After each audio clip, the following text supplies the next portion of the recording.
दोस्तों नमस्कार, स्वागत है आपका परीक्षा खबरी में। और आज है 28 मई 2020। महत्वपूर्ण परीक्षाओं जुड़ी खबरें और करंट अफेयर्स हम सुबह की इस वीडियो में देखते हैं। अभी कोई परीक्षा जुड़ी खबर, खासकर आपकी डेट से संबंधित कुछ भी निर्णय नहीं आया है। तो निर्णय नहीं लिया है, चाहे यूपीटीपीएससी हो चाहे यूपीपीएससी हो, दोनों संबंधित बात मैं कह रहा हूँ। तो जब निर्णय लिया जाएगा और कोई अपडेट आता है तो मैं आपको सर्वप्रथम बताऊँगा। दूसरी बात है कि रिजल्ट संबंधी तो 2018 का रिजल्ट 2 जून तक आना संभावित है। इसके अलावा मैंने आपको बहुत पहले ही बता दिया था कि 17 जून को निर्धारित की गई है इंटरव्यू की डेट, ये बात सामने आ रही है। तो जल्द आपके सामने रिजल्ट होगा और कट ऑफ वही होगी, शेष 660 ±5 कर लें, यही कट ऑफ रहेगी। आज 28 मई है। 28 मई को मासिक धर्म स्वच्छता दिवस, विश्व मासिक धर्म स्वच्छता दिवस। मासिक धर्म से संबंधित समाज में जो भ्रांतियां व्याप्त हैं उनको दूर करने के लिए, जागरूकता के लिए ये कार्यक्रम शुरू किया गया। मासिक धर्म स्वच्छता दिवस कार्यक्रम 2014 से प्रत्येक 28 मई को ये मनाया जाता है। किसके द्वारा, किसने शुरू किया? तो ये वाश यूनाइटेड एक गैर सरकारी संगठन है जर्मनी का, उसने शुरू किया। तो ऑप्शन में आ सकता है यूएनओ ने शुरू किया, या यूएनडीपी ने शुरू किया, या फिर दे देगा डब्ल्यूईएफ ने शुरू किया, या फिर वाश यूनाइटेड ने। तो वाश यूनाइटेड जर्मनी की गैर सरकारी संगठन है, इसने शुरू किया। खुडोल क्या है? खुडोल एक पहल है। ये पहल इम्फाल मणिपुर में शुरू की गई थी, आज बहुत बड़ा रूप लेती जा रही है। भारत भर में, पूरे भारत में धीरे धीरे फैल रही है। लेकिन इसका जो मेन जो कार्यक्षेत्र है, केंद्र है, इम्फाल मणिपुर है। और इसको संयुक्त राष्ट्र द्वारा, संयुक्त राष्ट्र संघ के द्वारा अर्थात संयुक्त राष्ट्र के महासचिव द्वारा कोविड-19 महामारी के खिलाफ समावेशी लड़ाई हेतु शीर्ष 10 वैश्विक पहलों में सूचीबद्ध किया गया है। ये विशेषकर ये जो पहल है, समाज द्वारा जो उपेक्षित वर्ग हैं जैसे LGBTQI और अन्य समुदाय, इनके लिए कार्य करता है। इनको भोजन, इनको स्वास्थ्य, इनकी स्वच्छता की सुनिश्चितता यह करने के लिए, पहुंचाने के लिए कार्य करता है खुडोल। और कोविड-19 में इसने बहुत ज़्यादा मदद की है लोगों की, ठीक है। तो इसीलिए इसको शीर्ष 10 वैश्विक पहलों में सूचीबद्ध किया गया है कोविड-19 महामारी के खिलाफ समावेशी लड़ाई हेतु। तो इम्फाल मणिपुर स्थित, मणिपुर की राजधानी इम्फाल है, स्थित एक गैर सरकारी संगठन जिसने भारत की पहली ट्रांसजेंडर फुटबॉल टीम भी बनाई है। खुडोल ने पहली ट्रांसजेंडर फुटबॉल टीम बनाई है। इसके अलावा यह पहल LGBTQI+ समुदाय आदि के भोजन, स्वास्थ्य और स्वच्छता सुनिश्चित करती है। तो चर्चा में रहा खुडोल।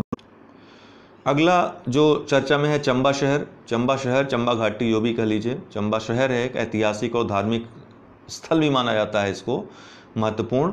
और यहाँ पर ही लक्ष्मी नारायण मंदिर है, विश्व प्रसिद्ध है। यहाँ पर लोग अक्सर ज़्यादातर पर्यटक पूजा करने के लिए जाते हैं प्रत्येक वर्ष। तो हिमाचल प्रदेश में स्थित है, रावी नदी के किनारे ये शहर स्थित है। यहाँ पर 440 मीटर लंबी सुरंग का उद्घाटन किया गया सड़क परिवहन राजमार्ग मंत्रालय द्वारा। जो कैबिनेट मंत्री माननीय नितिन गडकरी साहब हैं, उन्होंने इसका उद्घाटन किया वीडियो कॉन्फ्रेंसिंग के माध्यम से। और ये चार धाम कनेक्टिविटी प्रोजेक्ट के तहत इसको स्थापित किया गया है। चार धाम परियोजना या चार धाम कनेक्टिविटी जो प्रोजेक्ट है वो उत्तराखंड में प्रस्तावित एक हाईवे योजना है, जिसको दिसंबर 2016 में प्रधानमंत्री मोदी ने शुरू किया था, इसकी आधारशिला रखी थी। और 900 किलोमीटर से अधिक यहाँ पर सड़क का निर्माण किया जाएगा, यह प्रस्ताव है।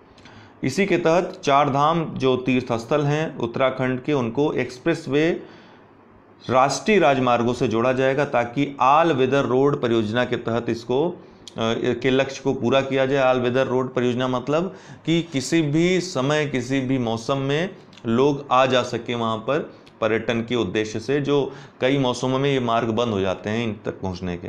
तो ऑल वेदर रोड परियोजना के तहत इसको बनाया जा रहा है, इसको तैयार किया जा रहा है। इसी के तहत, इसी विस्तारित योजना के तहत चंबा में 400 मीटर लंबी सुरंग का उद्घाटन किया गया है। इसका जो चार धाम परियोजना में चार जो धाम हैं जिनकी बात हो रही है, यमुनोत्री, गंगोत्री, केदारनाथ और बद्रीनाथ। यमुनोत्री, गंगोत्री, केदारनाथ, बद्रीनाथ। तो इस तरह से याद रखिएगा, ऋषिकेश, यमुनोत्री, ऋषिकेश, गंगोत्री, ऋषिकेश, केदारनाथ और चौथा ऋषिकेश, बद्रीनाथ। तो ये चार धाम परियोजना है ऑल वेदर रोड परियोजना। किसने स्थापना की इस चंबा में जो 400 मीटर लंबी सुरंग है? तो आपको पता है कि दुर्गम क्षेत्रों में जो सड़क निर्माण या सुरंग निर्माण, पुल निर्माण का कार्य जो करता है वो BRO करता है, बॉर्डर रोड ऑर्गेनाइजेशन करता है, सीमा सड़क संगठन करता है। इसकी स्थापना 7 मई 1960 को की गई थी। पंडित जवाहरलाल नेहरू उस समय प्रधानमंत्री थे, उन्होंने इसकी स्थापना की थी। और ये सड़क परिवहन व राजमार्ग मंत्रालय के अंतर्गत कार्य करता था शुरुआत में, लेकिन बाद में इसको रक्षा मंत्रालय के अंतर्गत ले आ दिया गया। अब ये रक्षा मंत्रालय के अंतर्गत कार्य करता है। अन्य जो मार्ग हैं, अन्य जो दुर्गम क्षेत्र में नहीं हैं, उनके अन्य राष्ट्रीय राजमार्गों का जो निर्माण करता है या पुलों का निर्माण करता है वो भारतीय राष्ट्रीय राजमार्ग प्राधिकरण करता है, जो कि किसके अंतर्गत कार्य करता है? वो कार्य करता है सड़क परिवहन व राजमार्ग मंत्रालय के अंतर्गत, जबकि BRO कार्य करता है रक्षा मंत्रालय के अंतर्गत। ये 2 फैक्ट पूछ सकते हैं एग्जाम में। अगला प्रश्न है, करंट अफेयर्स का तथ्य है कि UEFA क्या है दोस्तों? ये यूरोपीय फुटबॉल संघों का संघ है। जो यूरोप में जितने फुटबॉल संघ हैं उन संघों का संघ है। इसने एक यूरो 2020 फुटबॉल चैंपियनशिप आयोजित की। ठीक है, यूरो से मतलब है कि डिजिटल है, डिजिटल प्लेटफॉर्म पे, और पहली ये चैंपियनशिप थी। क्योंकि इस बार कोविड-19 की वजह से जो वास्तविक चैंपियनशिप आयोजित नहीं हो रही, इस बार सब वर्चुअल हो रहा है। तो ये पहला वर्चुअल चैंपियनशिप था जो कि 55 जो UEFA राष्ट्रीय संघ हैं, अर्थात जो यूरोपीय फुटबॉल संघ हैं, उनकी विशेषता वाली सबसे बड़ी फुटबॉल प्रतियोगिता हुई। और इटली ने सर्बिया को हराकर पहली प्रतियोगिता जीत ली। तो ये प्रश्न आ सकता है किसने किसको हराया? इटली ने सर्बिया को हराकर ये पहली प्रतियोगिता जीत ली।